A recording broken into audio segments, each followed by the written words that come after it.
Hey, you guys, just want to share an amazing opportunity with you. We have the 5-day Business Accelerator Challenge starting on March 23rd, 2022. Now, interestingly enough, 2 years ago, I launched a digital summit with zero experience. We managed to generate 2,147 leads, be on the front. I was on the front cover of a huge US magazine and able to generate over £50,000 worth of new income in less than 7 weeks from start to launch. Like I said, zero experience. And what we're going to be doing during this challenge is I'm going to share the secrets about how you can run your own summit. Now, I don't know about you, but do you ever feel like you're great at what you do, but you're also the best kept secret in the world? Well, that was me before I started running summits. Now, guess what? What you need is visibility, but there are speaking events out there. There's podcasts out there. There's lives. There's YouTube. But the problem is that you're competing in such a competitive space, and it's easy to go unnoticed. What you need is huge visibility, but you also need to create your own opportunities. And we're going to teach you. We're going to give you the framework about how you can go about doing that. Now, listen. None of the gurus are teaching you any of this. None of the big guys are teaching you any of this. This is a challenge that is going to be absolutely epic on so many levels. I'm going to be bringing in some of my friends who are some of the best thought leaders in the world. We're going to be sharing with you how to build your vision, how to create your message, how to piggyback off of influencers' brands in order to build your own brand. I'm going to share with you how to monetize and monetize all of this. And it's going to be absolutely epic. So for more information, click on the link below. Or what you can do is you can go to businessacceleratorchallenge.com. That's businessacceleratorchallenge.com and find out more information. But otherwise, I'll see you on the challenge, March 23rd, 2022. Take care. Bye-bye. This is the Game Changers Experience. Deep dive conversations with leading business disruptors, Olympic athletes, celebrities, entrepreneurs, and influencers from around the world. This show will teach you insights about the winning principles in mindset, productivity, marketing, branding, entrepreneurship, business strategy, and more. Hosted by Productivity Authority, business strategist, former elite athlete, author, and public speaker, Adam Strong. Hello, everybody, and welcome to the Game Changers Experience with myself, Adam Strong. And today we have another great show lined up. I'm actually joined on the show with a great guy from the United States called Tom Anton. And Tom is effectively an internet multi-millionaire and founder of the only licensed dedicated internet marketing school in the United States. Now, he's also the subject of a Hollywood documentary that comes out in the spring of 22, which is called The American Entrepreneur, which we'll talk about during the show. He's a speaker, been on the speaker circuit for quite a number of years, and I love that. He's also got a great podcast called Screw the Commute, right? I love the name of that, by the way. What we're going to be talking about today, guys, is we're going to be talking a little bit about some of the opportunities on the online space. So, for example, if you don't have any experience and you're looking to get into how you can create extra revenue streams, create semi to passive income through creating different models on the online space, we're going to be talking a little bit about that. We're going to be talking a little bit about the importance of membership sites. We're going to be talking about membership sites and how to monetize. We're going to be talking about video marketing as well. And we're going to be talking about some other bits and pieces as well. But without further ado, Tom, welcome to the show. Hey, Adam. I love a high energy guy. That's what you are. Well, that is you, and that for me, that's important. Like, you know, energy and enthusiasm, like that's what brings our listeners from all over the world. And, you know, I'm a real big believer, like if you have a high energy, high enthusiasm, like people are kind of like, wow, it's like start of the day type thing. I don't know about you, but that's kind of how I see things. But Yep. Let's do it, man. Love it. So listen, I know that you've been in the internet space for quite some time, and you've never had what we call a paid job. A bit similar. Well, I can't say that I was similar, but I quit my full-time job at the age of 24, but that's still pretty young. But you've never had a job, right? Well, I actually applied for one once, Adam. It said it had a 401k, and I said, that's a great starting salary, $401,000. No, I didn't get that job. Oh, so funny. Very cool. Yeah, no jobs for me. High school and college, cutting grass and stuff. But other than that, I've been before I graduated college, I owned 5 apartment buildings and a hotel. So all starting with nothing. Yeah. And this was like, wasn't this like before the age of 21? I read. Yeah. This was in college. Yep. Wow. And just out of curiosity, because I mean that is a big accomplishment, because I'm not being funny. I remember when I was a student, right? And for most other students that's listening into this, right? I'm sure you guys remember back in the day when you were students, if you went to university, right? You kind of be barely struggling, or you're barely raising finances. You have to take a part-time job as well as full-time study and all the busy kind of social life. But you had pretty much accomplished what most people hasn't, right? Which is insane. Well, it wasn't that hard if you put your mind to it and focus on it. So I was reading a book. I was sitting in the middle of the student area at the college, and I'm reading this book by William Nickerson, and it was on how you turn $1,000 into $1 million in real estate. And this was long before all the no money down craze and everything. And there's some really good lessons here, Adam. Yeah. So I said I could do this. So I found an old lawyer that owned a threeplex, a 3 apartment building, which they rented per person in those days to the students. And he didn't want to sell it outright because he'd had to pay too much taxes. So I got him to sell it to me with no money down and just make payments. And then I came up blue collar, so I knew how to use tools and stuff. And they were remodeling the football stadium and taking out the oak seats and putting them plastic in, and they were throwing away these beautiful boards. And I said, "Can I have them?" And they said, "Yeah, we got 30,000 of them here. Take all you want." Wow. So I went to one of our discount stores here in the States at that time was Kmart. And I had bought a $10 circular saw, ripped these 2x6s down the middle, made 2x4s out of them, and remodeled the attic of this building to get 3 more students in there.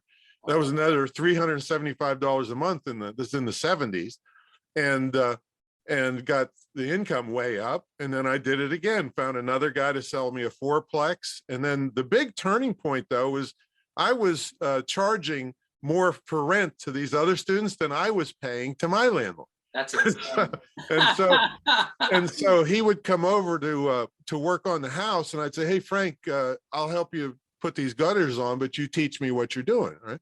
So that went on. And then he came over at the end of the semester and said, "Hey Tom, I want to talk to you." And I'm thinking, "Oh, what did we do wrong?" What happened? He says, "I've been renting to students in this city for 25 years, thousands of students." He said, "Not one ever offered to help me do anything on the house and wanted to learn something about it." He says, "I own a hotel about 20 minutes from here, and I want to retire and go to Florida. I want you to have it."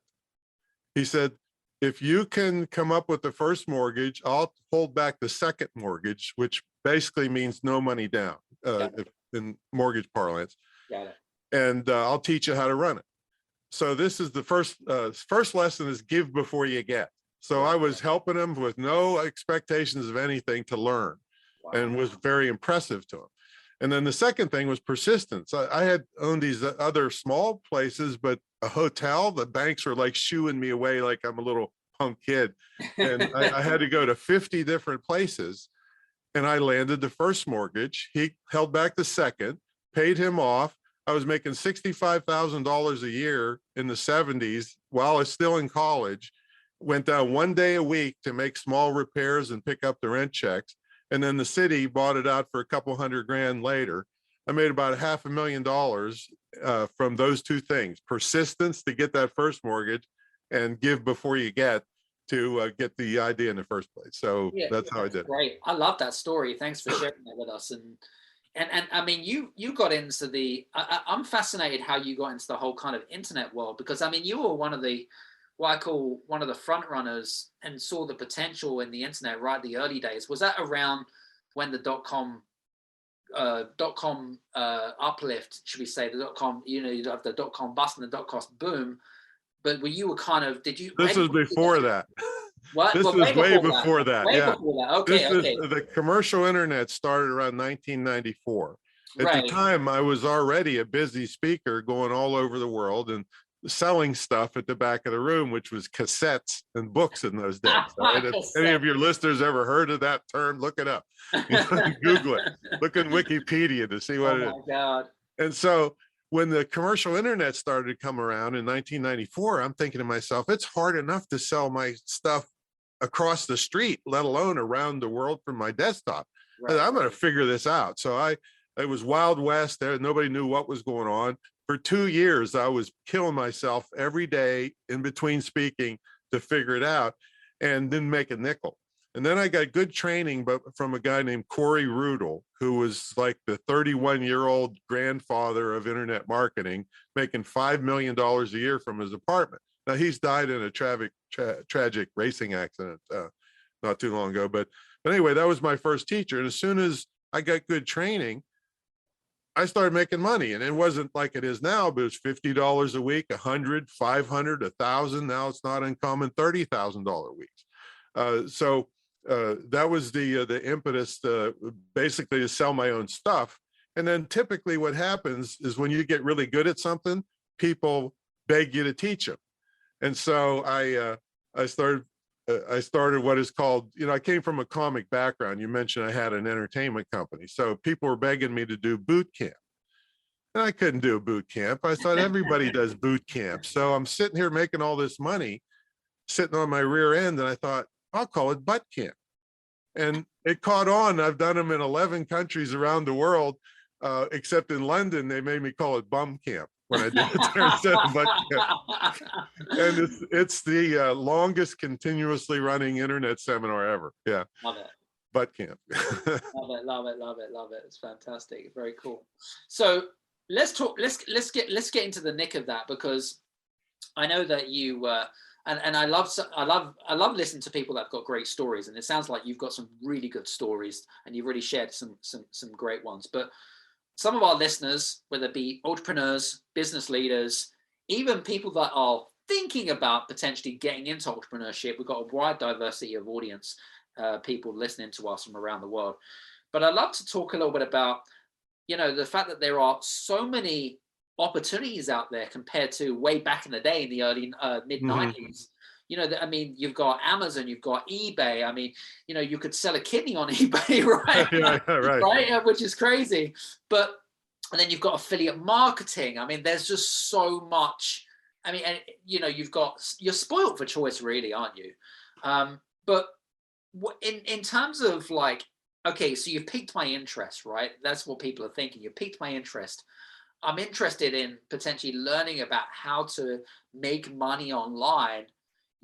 What are some of the things that I need to, look at in terms of opportunities if I've got zero experience? Got it. Well, first of all, when I did sell my kidney on eBay, I said no returns on that. All right. I said no only one policies. Yeah, only one available. Love it. But let's just talk about eBay, and then I'll get into the bigger picture in a moment. So I grew up very frugal. My dad came from Syria on a cattle boat in the early 1900s, had nothing. Built up, he became an entrepreneur and turned me into an entrepreneur. But I can't even brush my teeth and let the water run because I hear my dad saying, "Don't waste water. You don't waste things in this world."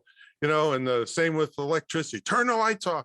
So I grew up very frugal. So I buy stuff on eBay, and we have Facebook Marketplace and OfferUp. These things. So I happened to buy a tool off of eBay. And the guy happened to be local. So I said, I'll just go pick it up. And so I go to his house, beautiful house. He's got a $500,000 motorhome out front. He comes beautifully dressed to the door, and he invites me in to go down to his shop to buy this tool. So we go down the hallway, go downstairs, and then, Adam, everything up to this point is normal. Right? Okay. And then as we're going to his shop, through his basement, I look over, and from the ceiling is hanging hundreds of ladies' brasiers.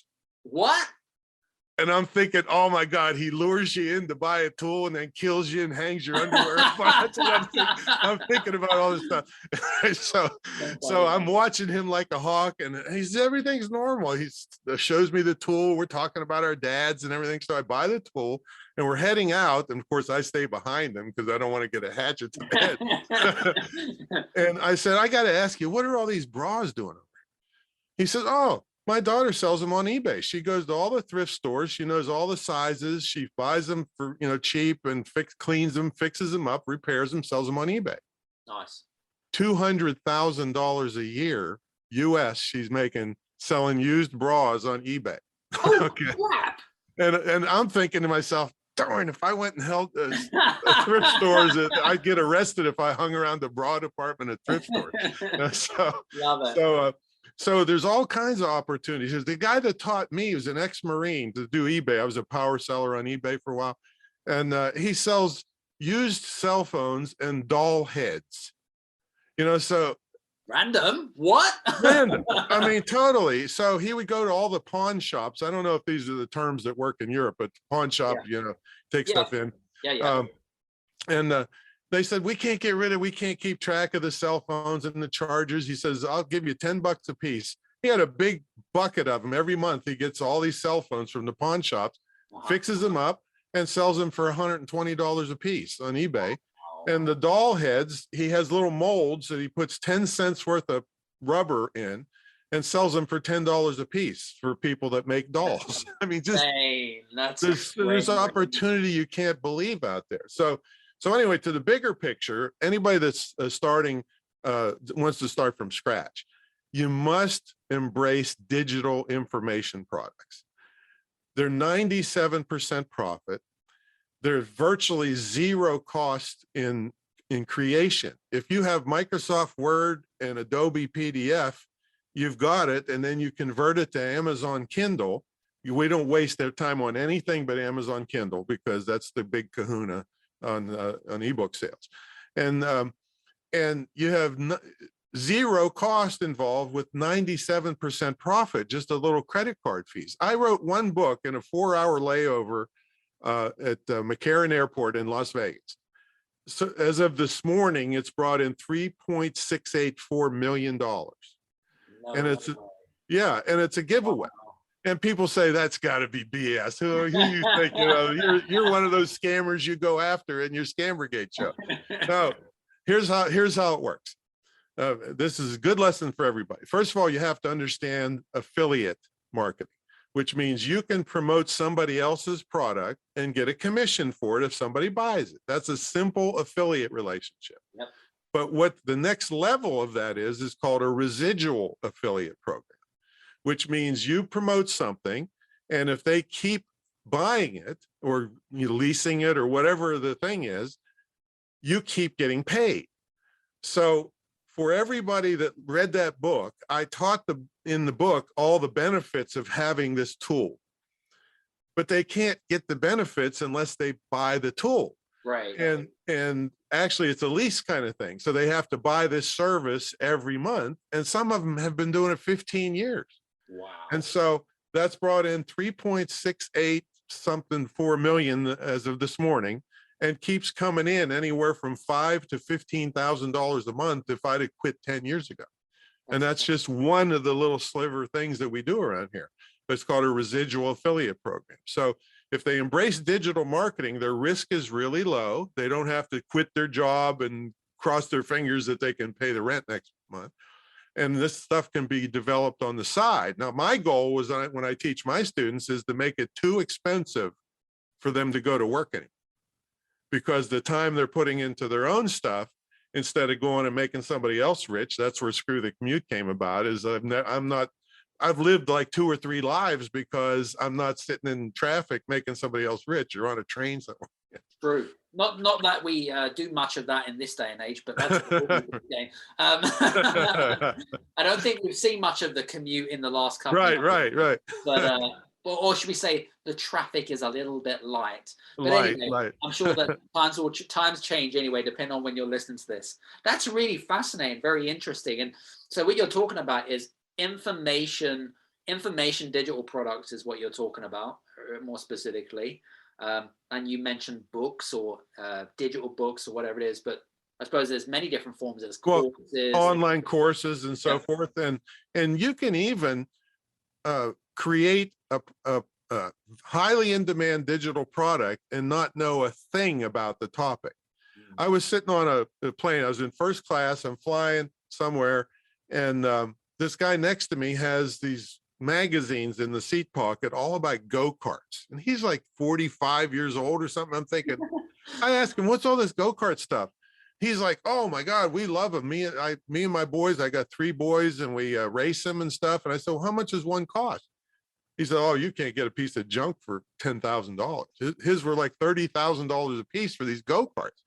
My mind is racing, you know. I'm thinking, so I'm thinking, if I wanted to write a book on how to buy your first racing go-kart, I would go to what we call a forum or a discussion board. These are where people congregate to talk about a particular topic. I mean, they have them on every topic, including pig farming, which I always said that as a joke. I looked it up and they have one. They do have one. Yeah. So I would go there and I would look at all the people that made the most comments. Sometimes it's called a senior member, or they tell you how many comments they've made. And I'd say, hey, I'm writing a book on racing go-karts. I'd like to interview you. Well, how many people do you think would turn you down? That's all they do all day long is talk about go-karts. They'd be thrilled about it. How much would they charge you for the interview? Nothing. Who would be all excited to promote your book when it came out because they're in it? Them. Who gets all the money, Adam? You do. Exactly. And you didn't know a thing about it. You're a publisher, basically. So you can create all kinds of information products. People are sponges for information. And a lot of people that are experts say, well, that's simple stuff. It's not to a beginner.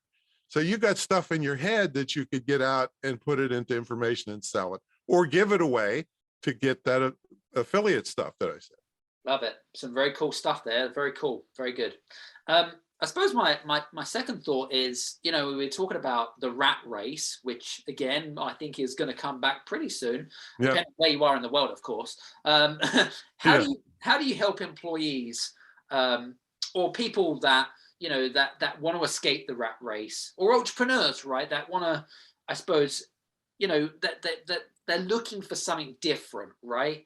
How do you educate them on turning their passions into profit? What are some of the conversations that you've had in the past, maybe with some students or whatever it is? It's like, hey, so I'm in this dead end job, or, you know, I'm kind of stuck in my entrepreneurship and I need something else that's going to spark my interest, but I've got my passion here, like whether it be fitness, whether it be healthcare or whatever it is. What's some of the things that sort of come off the back of that conversation? What sort of solutions and what sort of things do you sort of say to them off the back of that? Well, you and I, before we started recording, talked a little bit about keywords. You were talking about your keyword usage and keywords.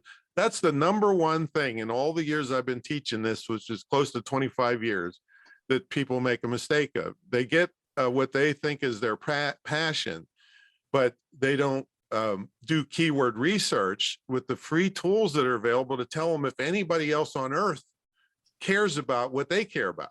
Sure. Because the old saying about, do what you love and the money will follow. Yeah, a little bit of money will follow you right into the poorhouse where you'll be getting food stamps, you know. So no, you have to make sure there's a demand for what you want. You don't have to reinvent the wheel. You don't have to be revolutionary. In fact, there's one of the factions is to find a passionate market that has money, whether you like it or not. Now, if you like it, that's where I get into making your hobbies tax deductible. So that's another way to make money, even if to shelter some of your job income, is to have another thing going on where it's a business. So we'll get into that later. But you got to find a passionate market that has money. So for instance, I'm a tennis nut. So I created a website called Fatso Tennis, because I am not the 10% body fat oh my God, fancy athlete that you are, right? Right. So I happen to be the largest person. I have this dubious distinction of being the largest person ever to create and star in a tennis training video.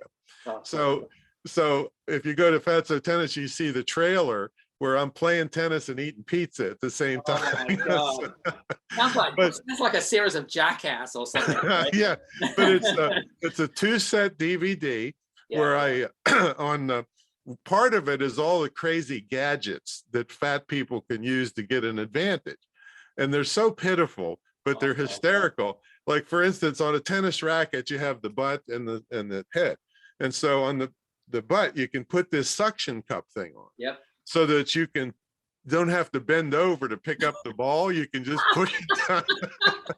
I love it. So it's all those kinds of things. But then the other part is more serious in that I know all the angles of the court to make the other younger people run to death before I drop dead.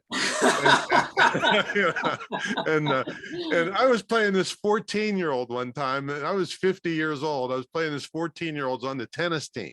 Right. He gets so mad, he smacks his racket down and runs off the court. His mother's chasing him. Oh, don't worry, Johnny, it's okay. And if I'd have done that when I was a kid, I'd have been running laps till I was 40 years old. But his mother says, it's okay, Johnny. So I was hitting all the shots that he's not used to as a young kid, all those old spins things and all. So the point is you can have a blast, but that site makes all my tennis stuff legitimately tax deductible in the US, and pretty much any developed country has tax deduction for business like that. So you can start by picking something you really love that is in demand. Camping, tennis, golf is a big one, archery, I mean, anything, and then make it tax deductible. Even the family interests, like maybe your kids are in soccer. Well, you go put a soccer website up, you go interview all the soccer high school coaches and get their interviews, put it into an ebook, sell it, or just find soccer related products to use as a affiliate. And now you can take off all the money you're spending on your kids for soccer. So there's all kinds of ways. Love it. Some great stuff there.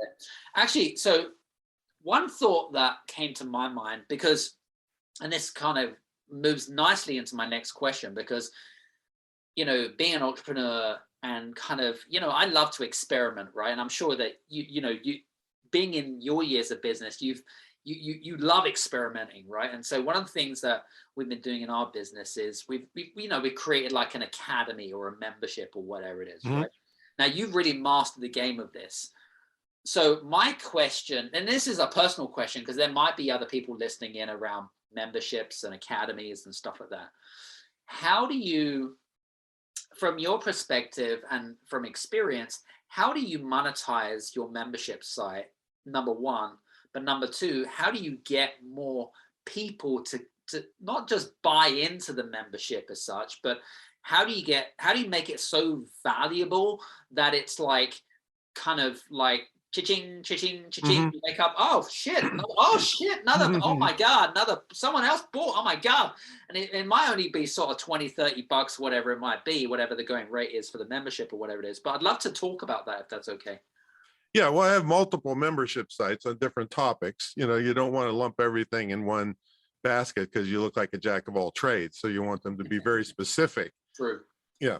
And one of my biggest ones is a site called Great Internet Marketing Training, and it's part of what I call my mentor program. I don't like the word coaching, and I'll tell you why. Every low life on earth wants to be your life coach who never did a thing in their whole life. Or business coach, by the way. They might not be low life, but other than that, coaching, no. Right. So mentor was the advisor to Odysseus in Greek mythology, and I'd rather be a trusted advisor than a coach. So that's just my little quirk there. And no stepping on toes of real professional coaches, but you're surrounded by people that just think, oh, it's easy money.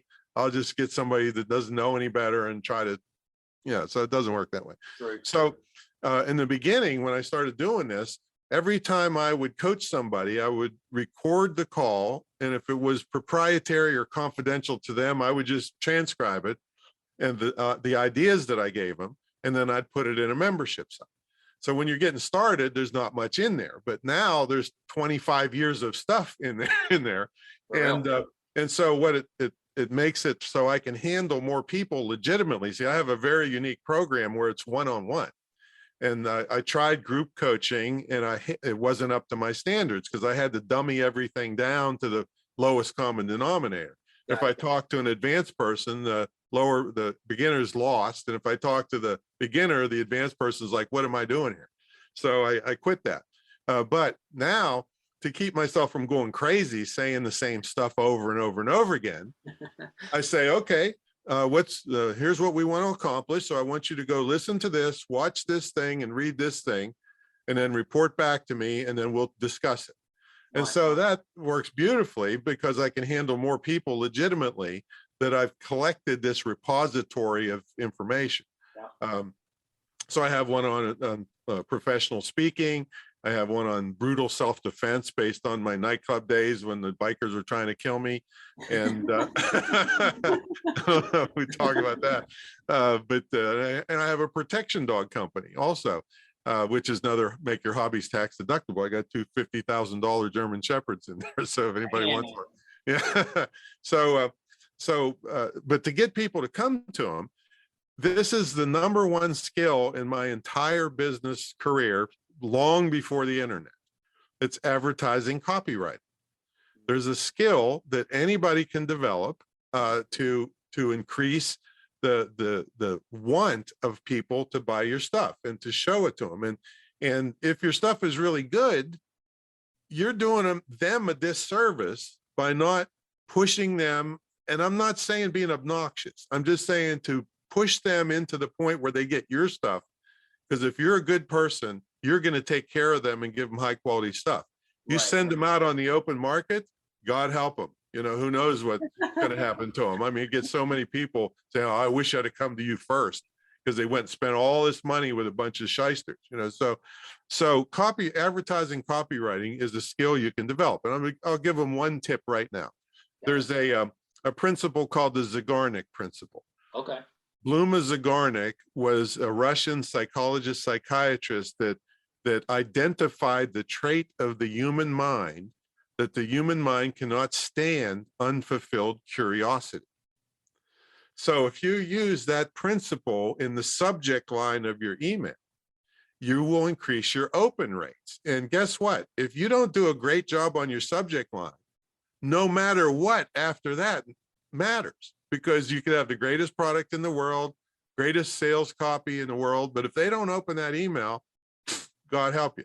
See, so you use it in the subject line. The biggest one that I ever had that I can recall is, boy, did I get in trouble.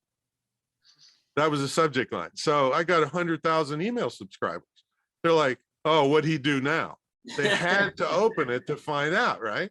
And I was talking about, I think I bought this crazy thing for my girlfriend. I was at the Home Depot, we call it over here. It's this giant thing where you clean up the job site. It's like a dustpan, but it's enormous. So I bought this for my girlfriend for Valentine's Day.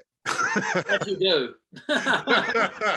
And so, but I didn't tell them that in the email. Once they opened the email, I said, oh boy, I had to sleep on the couch because of this thing that I bought for my girlfriend for Valentine's Day. Click here to check it out. Well, using that Zygarnik principle in the body got the click through to the website. See what I mean? So you use it in the subject line to get the open rate up, and then in the body to get the click through.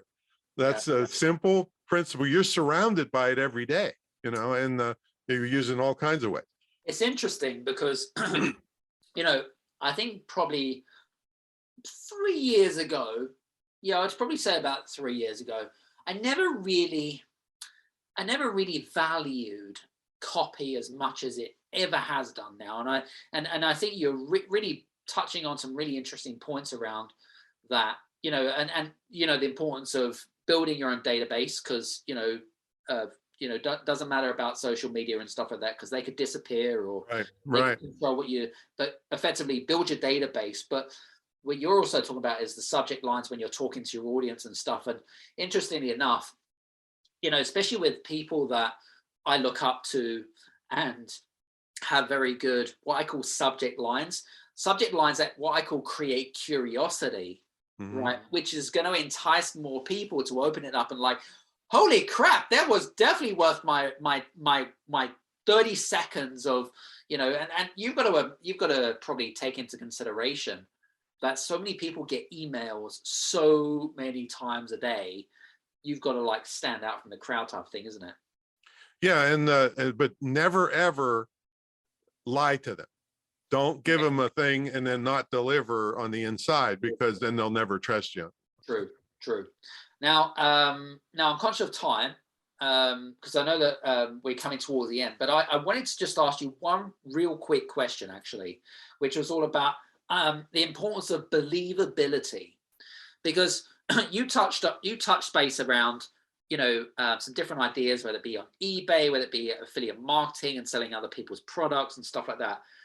How important have you found believability, especially for people that have not tested a product or service, yet they're selling it, you know, whether it be somebody else's product or service?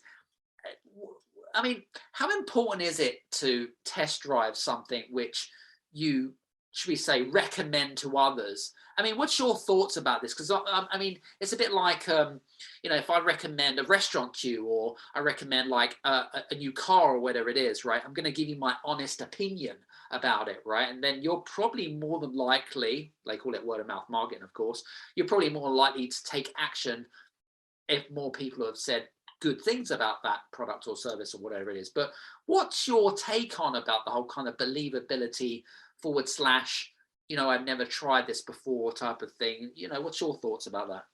Well, you know, with my background with the consumer advocacy and a scam buster, I'm very skeptical of things. And I know, I know people that I've turned into the FBI that, you know, can generate enormous, enormous fake testimonials. So I'm very skeptical of that. But from my point of view, I won't promote anything unless I know for a fact that it's great. Because nobody will trust me for the next recommendation, especially when people nowadays legally have to know you're making a commission off it. At least in the States, you do. So you can kill your reputation. Now, if you don't care about your reputation, yeah, you can make some money, but you're not going to be in business 44 years like me, you know, because people, the word will get around. You can't trust that person. So even when somebody comes to me with something and wants me to do a webinar for them and promote them, they have to give me the product. I have to try it out and see what's if it's worth it or not before I'll promote it, because your reputation, see, and it gets easier. So nowadays, for at least the people that know me, if my name's on it, okay, we'll buy it, because they know that I'm not going to sell them something that's crap. See, so it gets easier over time, but it gets harder over time if you're willing to take the short-term money just to promote anything for a buck. Because it could backfire, essentially. Yeah, if it's, I mean, you're lucky if it's good, great. But if you're just flipping a coin to hope that it's good, and then people don't start complaining and getting mad, and they'll never, you know, listen to you again. Yeah. I was going to say, I know that you wanted to, I know that you've got lots of things happening, you know, especially because you've been in business. No, I got nothing to do. I just, you know. You just kind of like, just chill out, have fun, make money, ka-ching, ka-ching, ka-ching. Oh, look. Oh, by the way, darling, I just made 50 grand overnight. Isn't that fantastic? Oh, it's nothing new. Let's go to the store or whatever. Let's spend all your cash. But I know that you've got a little giveaway for our audience. Tell us a little bit about the giveaway. Yeah, it's called How to Automate Your Business. And it's something that I've really got my students doing like crazy, because a lot of people, they operate their computer out of necessity. They never really learned how to use it and all the things that it would do for them. It's just barely get the current job done. So I use all of these tools. For instance, there's a tool called Short Keys for PC. It's called Keyboard Maestro for a Mac. And these are called macro programs. And so I was complaining to one of I keep young people around because they find this stuff for me. We estimated it a couple of years ago that it saved me 7.5 million keystrokes. Wow. And all it is if somebody asks me a question more than once, I make the answer into this thing called a short key. And then I can just hit G2 and it'll type in 12 paragraphs of answer like that for people. So this is a great time saver, and it also makes me lightning fast getting back to prospects and customers, which impresses the heck out of them. And if you're the first one to get back to them, a lot of times you'll get the money. Okay? Yep. So that's just one tool that it costs $20 one time for this tool. Wow. And you don't have to pay it every month or anything. And so that's just one of a bunch of things that are in this thing that have allowed me to handle up to 150,000 subscribers and 65,000 customers without pulling my hair out. Wow. And so the whole book is full of these things, including cell phone automation stuff and all the things that both this and your computer will do. If you just took a day or so on one of these items, it saves you hours and hours for the rest of your career. So you're crazy not to do it. So they can pick that up at screwthecommute.com/automate free. screwthecommute.com/automate free. And what we'll do, guys, is we'll put the links below so that you can get access to that. And what I was going to say to you, first of all, I just want to say thanks very much, Tom. You've been a great guest, and we've had a lot of fun and a few laughs. I didn't even get warmed up yet. Are you kidding? But it's been great to have you on the show, and I just want to say thanks very much for today. Oh yeah, my pleasure, man. Love it. Very cool. And for you guys that are listening in, hope you've enjoyed our conversations with myself and Tom. If you would like to reach out to Tom, please do click on his links below. Just mention the Game Changers Experience podcast. They can put 2 and 2 together. And also take that opportunity, click, get that free, that download. I mean, I'm going to be doing that 100%. If it's going to help me save time, and it's going to help me increase my productivity, then for me, it's a no-brainer. So guys, hope you've enjoyed today's show. See you back again on the next Game Changers Experience. Take care. See you soon. Cheers. Hey guys, I just want to say thank you so much for listening to today's episode on the Game Changers Experience. I would be gratefully appreciated if you could leave a good or a bad review. It doesn't matter, 1 or a 5-star review, whichever you prefer, on any of the platforms, whether it be on Apple, whether it be on Spotify, Podchaser, etc. And please leave a testimonial or review about our podcast. And if you have enjoyed our podcast, then I look forward to seeing you on the next Game Changers Experience. Take care. See you soon.